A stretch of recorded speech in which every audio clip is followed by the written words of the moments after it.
Hi and welcome to our first normal and real talk of IJS London.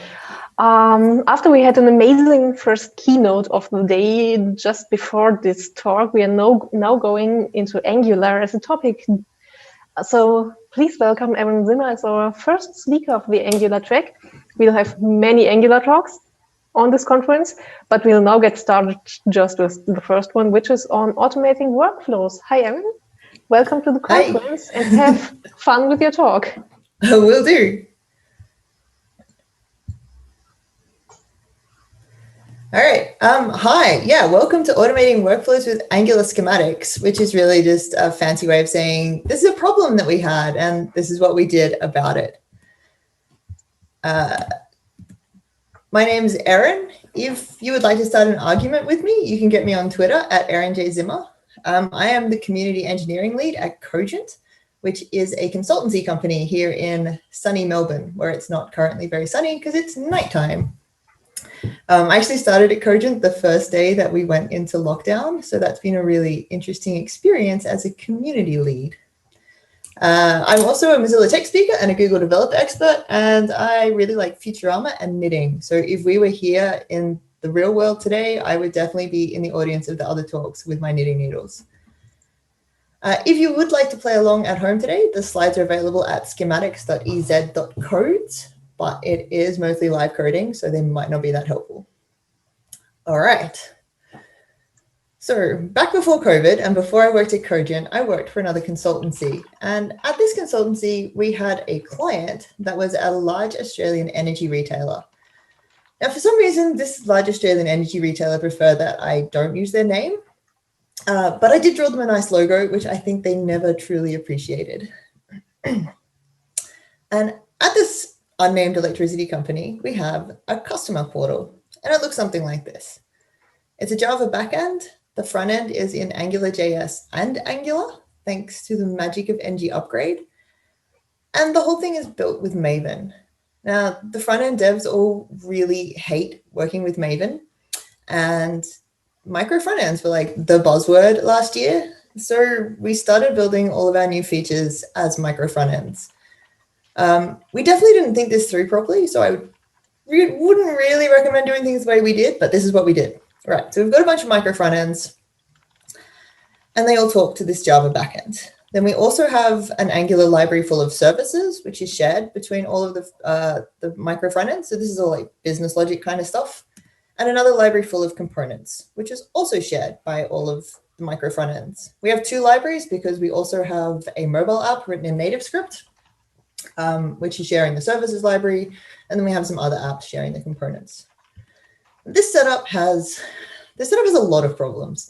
But it had one problem that was not that hard to solve. So that's the one I'm going to talk about today. And that problem is that setting up a new project is really hard. It's a really long and involved process.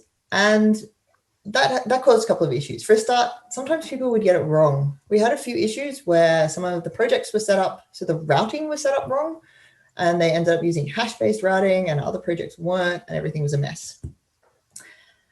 The other problem is that things end up being a little bit different between the different projects. So they might have a slightly different build pipeline or slightly different linting, and that makes it hard for developers to switch between the different projects.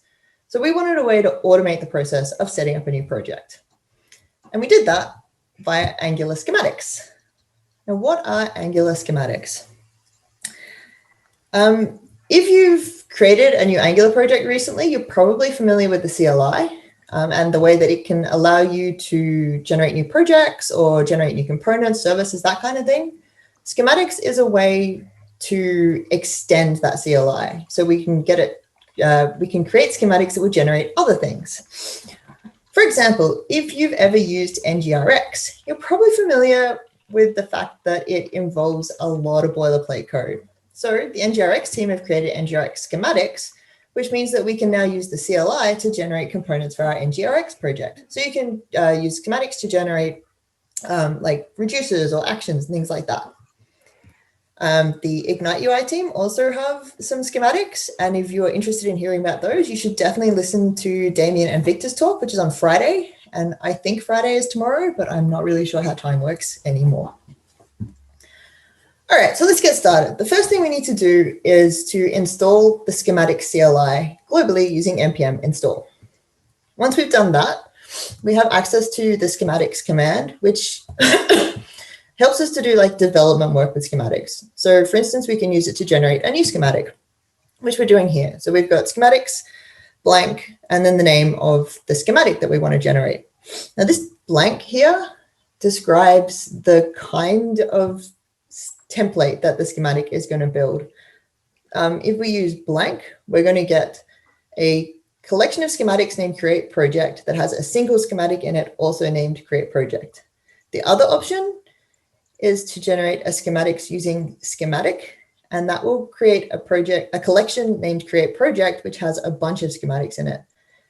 I'm not really sure why you would ever want to do this, and these things are named terribly, but I always just use blank. If you forget the options, you can use schematics list schematics to find them out. Still doesn't really help you work out which one's which. I don't know what the thinking is there. And if you forget everything and you're not sure what to do, you can use schematics -- help to find out all of the list of available options. Okay, so let's create a schematic. I've already installed the CLI. So now I can do schematics -- blank. Schematics blank -- name equals, and this is going to be a schematic for creating new projects. So I'm going to call it create project. And it's going to generate some files there for us, which we'll have a look at in a tick. So the entry point of any collection of schematics is the COLLECTION.JSON file. It's got a couple of important bits of information in it. First of all, a schema, which is sort of like a type definition for our JSON file. And then for each schematic in the collection, there'll be another object. It's going to have a description here, which by default is not very useful, but you can make that something more useful. The important bit, though, is this factory property. The factory property is going to tell us what's going to happen when we run this schematic. So here we're going to pass in a location of a TypeScript file, and then the name of a function inside that TypeScript file. So if we have a look at that, here we can see our collection.json here.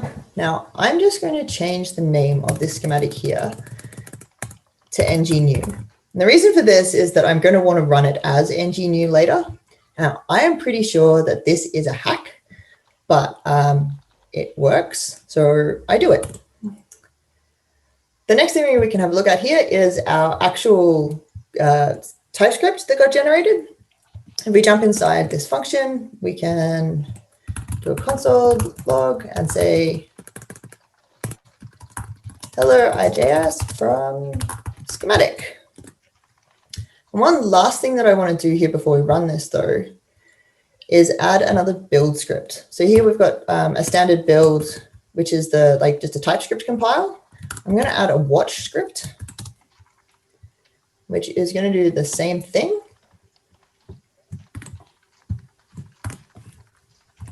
but with a watch flag. That's just going to save me from having to run npm run build all the time.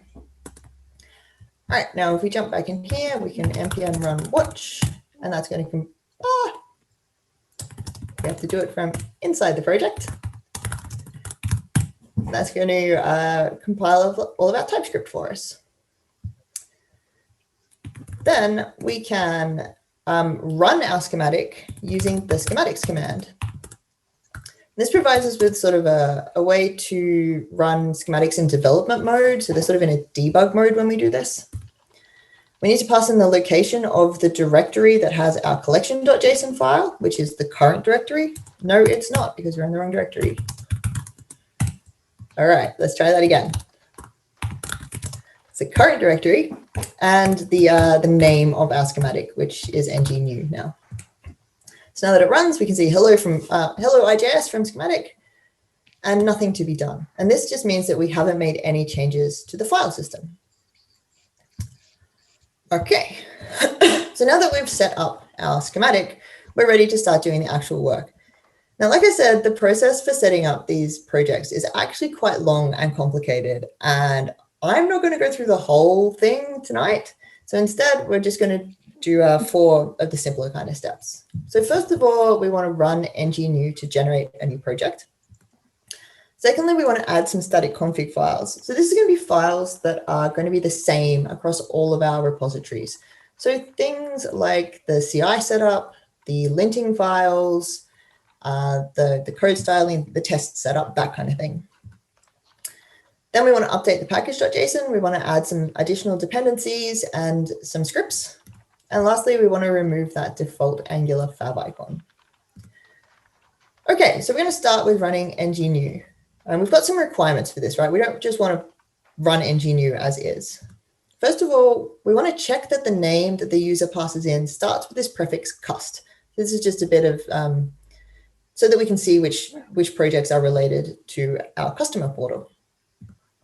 Secondly, we always want to use SCSS for our styling.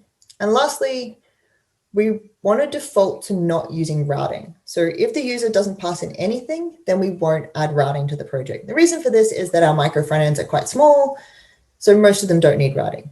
However, sometimes they do. So if the user passes in that routing flag, we do want to pass that to the to ng-new, but we don't want to ask them, right? Like ng-new would normally. Okay, so to do that, first of all, we're going to need to get access to the things that are passed in from the command line, like the name and the routing flag. And we can do that inside of our function via this options object. So now if we run our schematic and we pass in a name, like my project, and maybe a routing flag, then you'll see that they get passed to the function as this object, name and routing is true. So this is okay, and we could just go from here, but just like we use TypeScript to type our code, we can also provide types for our command line arguments. And we can do that using a schema, which kind of ties back into Santa's talk. So to do that, we'll need a schema file, which is going to live in source, create project, schema.json. And then inside of our collection.json, we need to tell our schematic about its schema.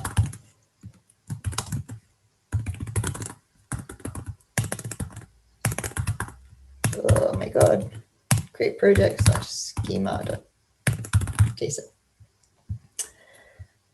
Okay, so now we have our schema file here. We need to add some content,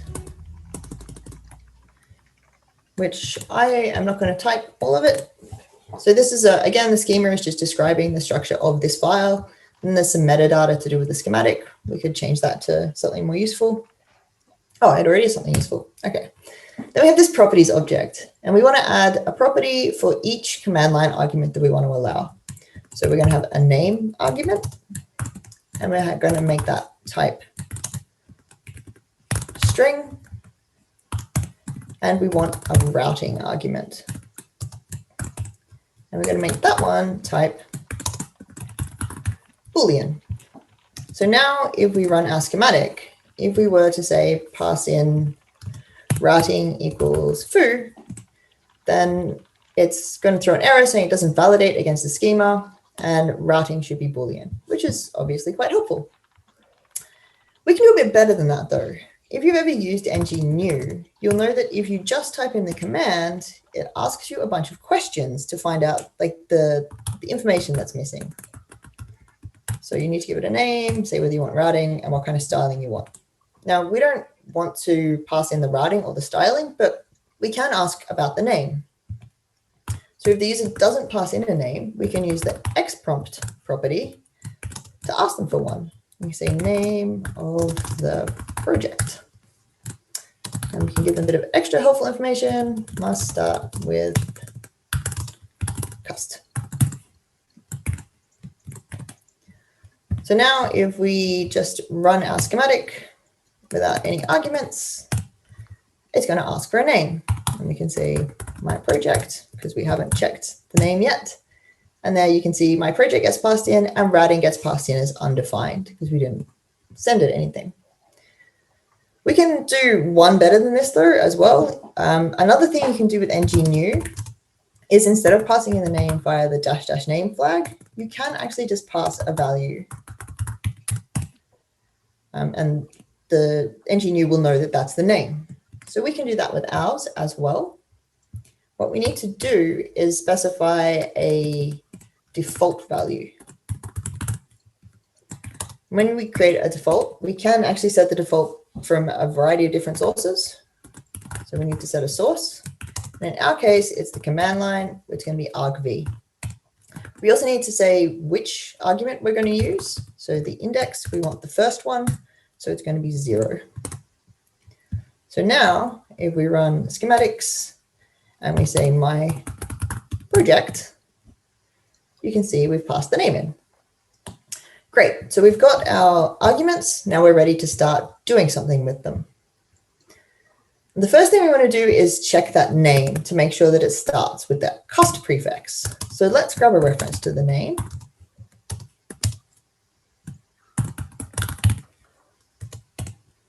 And then we can just do a check. If name doesn't start with cust, then we can throw an error.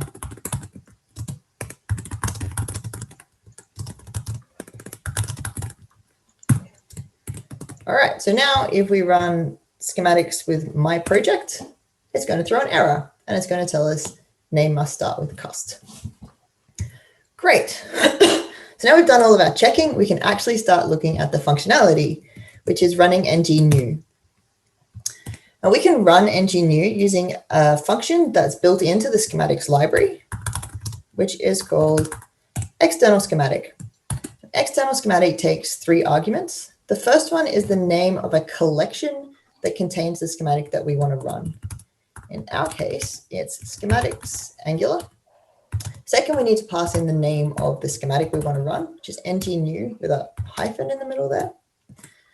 And the last argument is a configuration object that is specific to the schematic that we want to run. In our case, we need to pass in a few things. First of all, the name. We also need to pass in the version of Angular that we want to run. I'm honestly not sure what the current version of Angular is because I wrote this talk about 6 months ago, but let's say 9. Next, we need to pass in the routing. So we need to grab that from our options there and say routing. And we need to coerce it into a Boolean because if we pass in undefined, then ng-new will think that we haven't passed it in and will ask us about it, which is not what we want to happen. And finally, we want to pass in the style, which is a CSS. All right. And we've got one little issue here. We need to get rid of these unused variables, unused imports, because the default linting in these projects is really strict, and it will cause the build to fail. Okay, so now if we run our schematic and we pass in a valid name, you can see that it's generated our project. And if we have a look inside that project, oh, it doesn't exist. And the reason for this is that this schematics command is meant to be a development tool, which means that by default, it runs everything in debug mode and it doesn't write anything to the file system. We can get it to write to the file system though, by passing in the debug flag set to false. Now, I don't actually want to generate a new Angular project inside of my schematics project. So I'm just going to jump out to the parent directory. And now I can run my schematic. Just need to specify that directory. And I can pass in, let's say we're going to create a project for customer payments. Oops. And I need to pass in that debug flag as well. Debug equals false. Okay, so now it's going to actually create all of the files. It's going to run npm install, but we can't be bothered waiting for it. And now we can have a look inside customer payments, and we can see we've got a whole Angular project there. All right, so that's a pretty good start. So now we've got some value, right? We've created a project that other developers can start using. And if they use this schematic, then we're going to have some benefits because we're going to get consistent naming and consistent styling. So we can be a bit agile about this. We can publish our schematic. And start getting some feedback on it. Now you can publish a schematic the exact same way that you publish any other NPM package using npm publish. And then if someone wants to use our schematic, they need to npm install it globally. And this does need to be installed globally because we need to use the schematic to create a project. So we can't have it inside the project because the project doesn't exist yet. And then to use it, we use ng-new and we pass it our collection as an argument there. Now this is a little bit cumbersome, I guess, typing out -- collections, but you only have to do it once per project, and it's a hell of a lot easier than doing all of the rest of this by hand. Okay, so that's ng-new done. The next thing we want to do is add some static config files. We've got 4 files that we want to add. .prettier.rc, which is going to give us consistent code styling across all of our projects. .npm.rc, because we have a private npm repo that we're using. tslint.json, because the linting rules that come standard with Angular projects are nowhere near strict enough, and we've added a bunch of rules. And our karma.conf.js file, because we've added some additional config in there. We've got some code coverage and some extra reporting that we want in all of our projects. Before we do this, though, there's a couple of concepts that we need to understand. The first one is the concept of a tree. Now, a tree is the schematic's internal representation of the file system.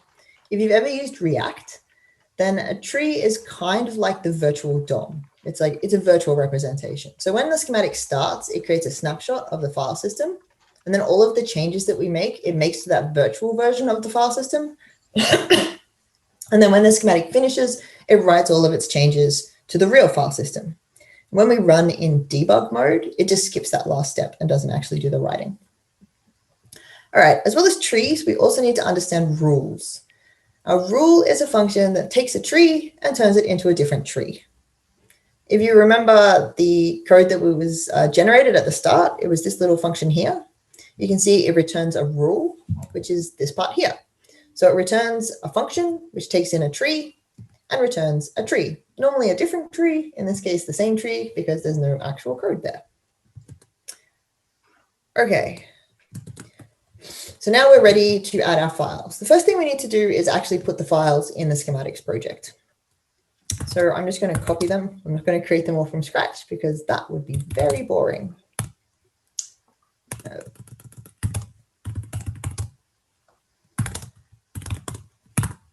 Oh, I can't type schematics all of a sudden. And we want that to go into create project. /source/create project. All right. Now we refresh this. We can see we've got all of our files here ready to go.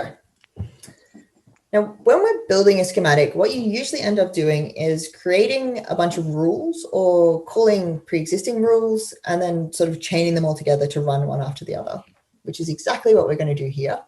To make that a little simpler, though, I need to do a little bit of refactoring here.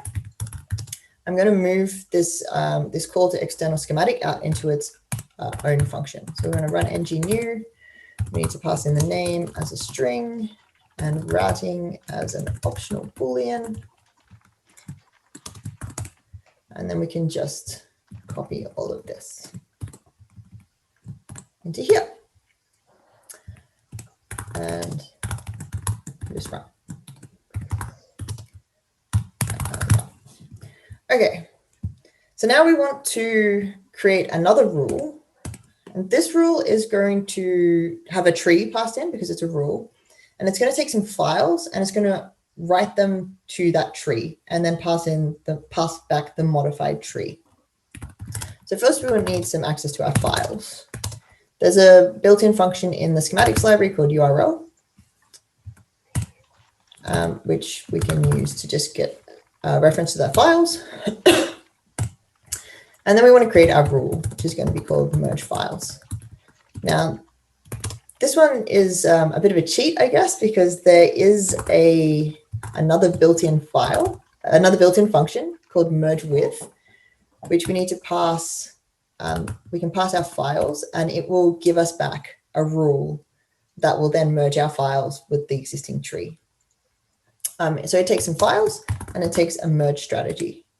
And we want the merge strategy to be overwrite. So our files are going to overwrite whatever is in the initial tree, which is going to be whatever's created by ng-new.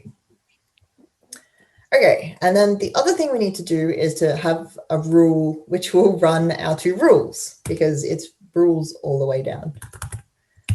In this case, we can use another built-in rule called chain. Chain takes a list of rules and just runs them one after the other. So we can get it to run ng-new.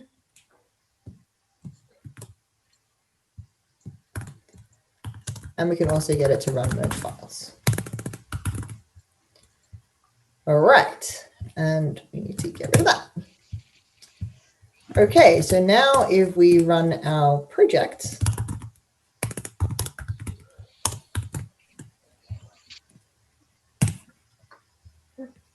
you can see that our files have been added here, but they're in the wrong place, right? They're not inside the project directory here. They're just in the current directory. And that's because when we run merge files or merge with, it's going to just add the files in this, this directory structure in the current directory.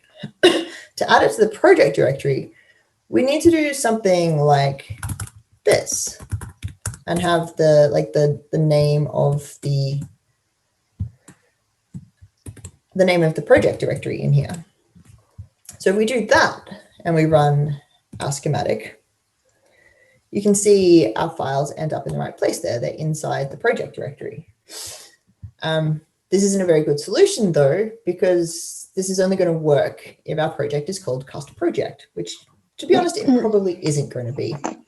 So what we need instead is a way to pass in a placeholder value that then can be replaced with a variable. So we've got two different ways of doing that. If we're using a placeholder in a file name, then we use this __ syntax. And if we're doing it inside a file, like if we were generating a component and we wanted to pass the name in, then we use the angle brackets % syntax. And we only need the first one in our case. So we can go here. We can rename this file to __ project name, this directory to __ project name. And now we need another rule. So this rule is going to take all of our files and it's going to search them for placeholders and replace them with the values. And we can do that using another built-in function called apply. Apply is going to take some files and it's going to take a list of rules and it's going to apply all of the rules to it's going to apply the rules in the list to the files.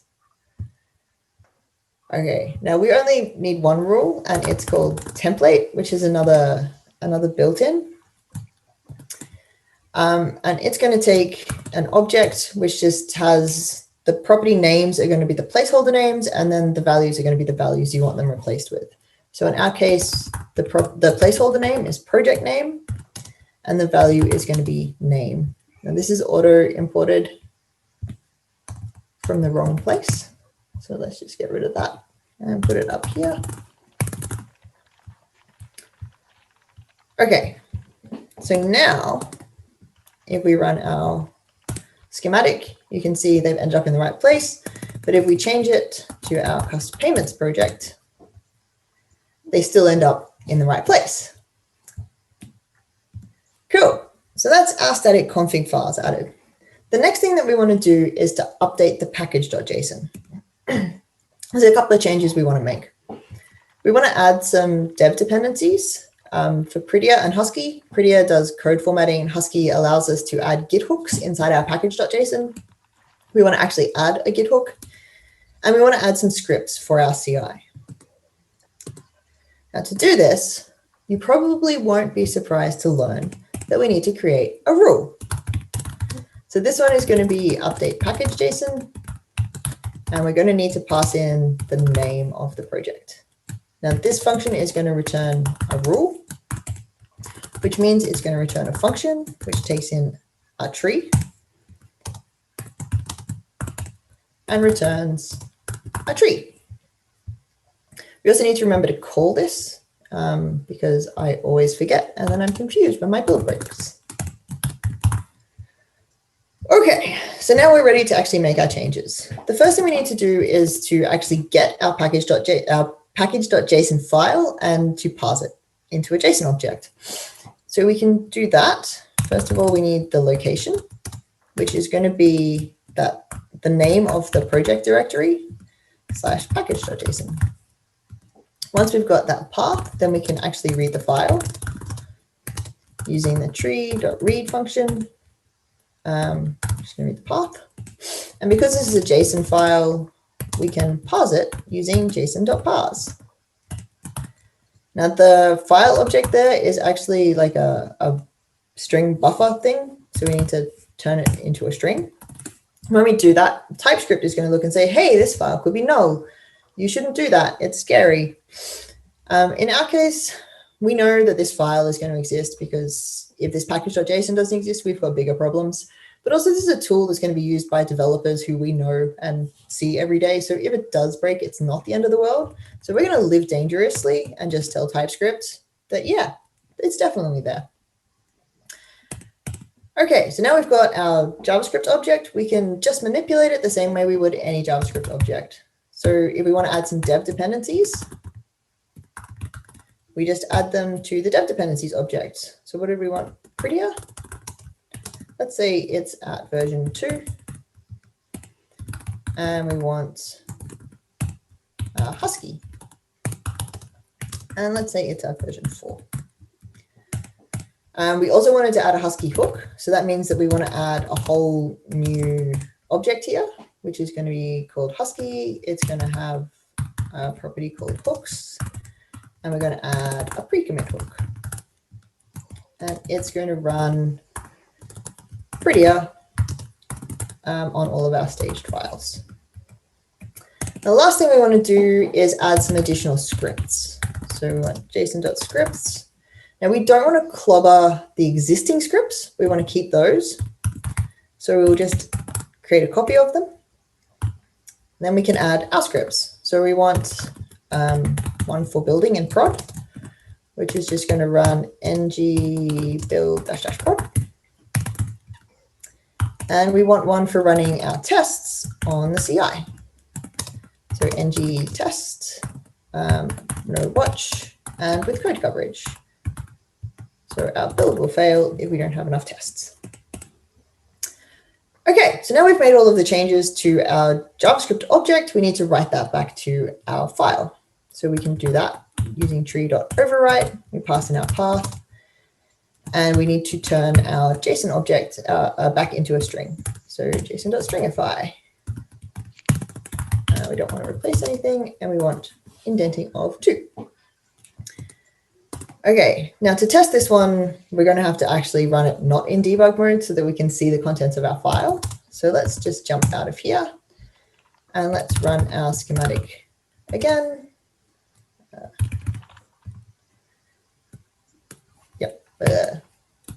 No, we already created one called custom payments. Let's say customer bills. Debug equals false.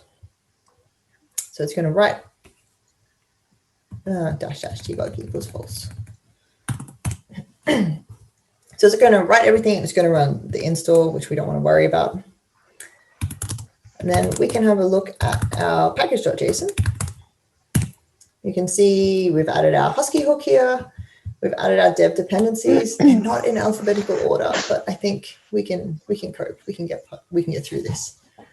And we've got our build scripts there. You can see we haven't all of the initial build scripts are all still there, which is exactly what we wanted. So this strategy is handy if you want to make changes to that package.json. You don't want to provide your own package.json because you want to use all of the dependencies and stuff that Angular has generated using ng-new. So we don't want to use our own. We just want to update the one that's there. You can also use it for updating like the Angular.json file, because again, you don't want to change what Angular has created in that file, but you might want to add stuff like your external resources like CSS files and images and things like that.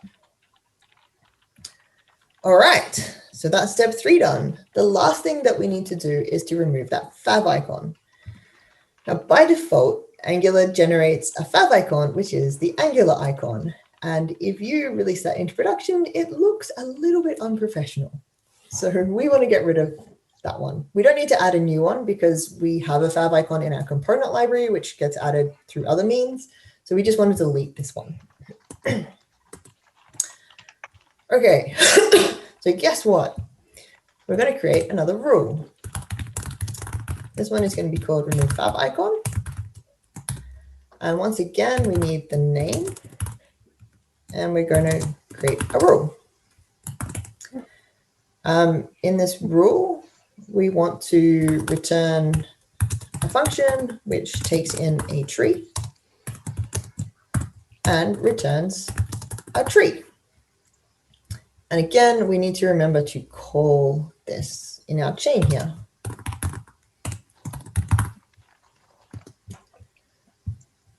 Okay, so in let's just jump out to our command line here and just work out where our favicon is. So it's in project name /source/favicon/ICO. So we can grab that and we can set up our path, which is going to be the project name /source/favicon/.ico. Then we can delete that just using tree.delete path.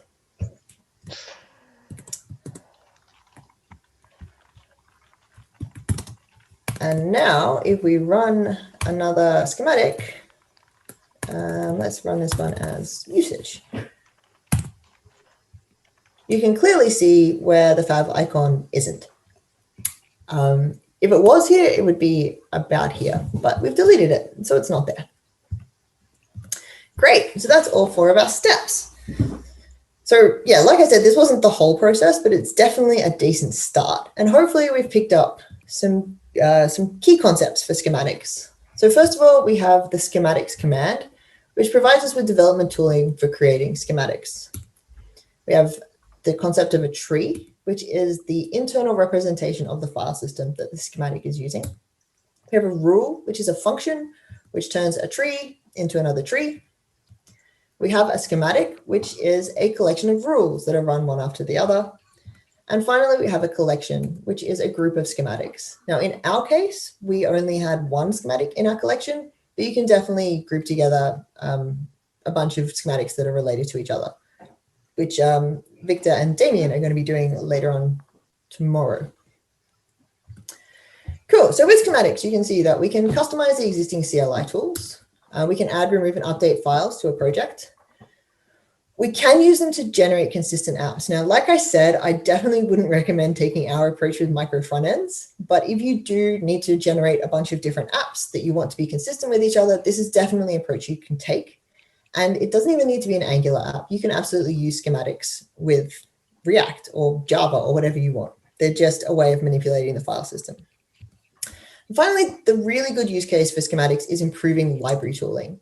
So you can use them like NGRX does and to generate things to use when you're using that library. But if you have, say, an internal component library, you could also include a schematic in that library for generating new components for your own library. And that's definitely the best use case for schematics. All right, like I said, I've been Erin. You can get me on Twitter at Erin Zimmer. The slides are available at schematics.ez.codes. And if you're interested in seeing our completed schematic, you can see it at ezcodes/create-project. Thank you very much. So thank you a lot for this amazing session. This would be the time for applause, actually, but you know, it's digital, so people can maybe put it on the chat. But we also have a question there. So before we finish up here, I'll read it for you, so you can answer it. So the question is, does Angular schematics only make sense when we run micro frontends, or do you see any use case for mono repos? Yeah, definitely use case in the mono repos.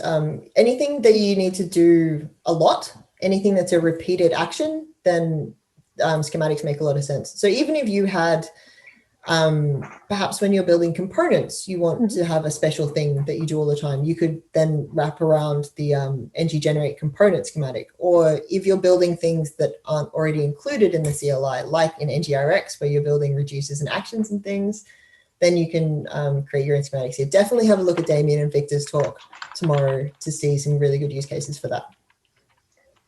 Hey, thank you for answering. I also added that people can even ask more questions right now. And you're getting some applause in the chat, actually. You should go check after your session, maybe.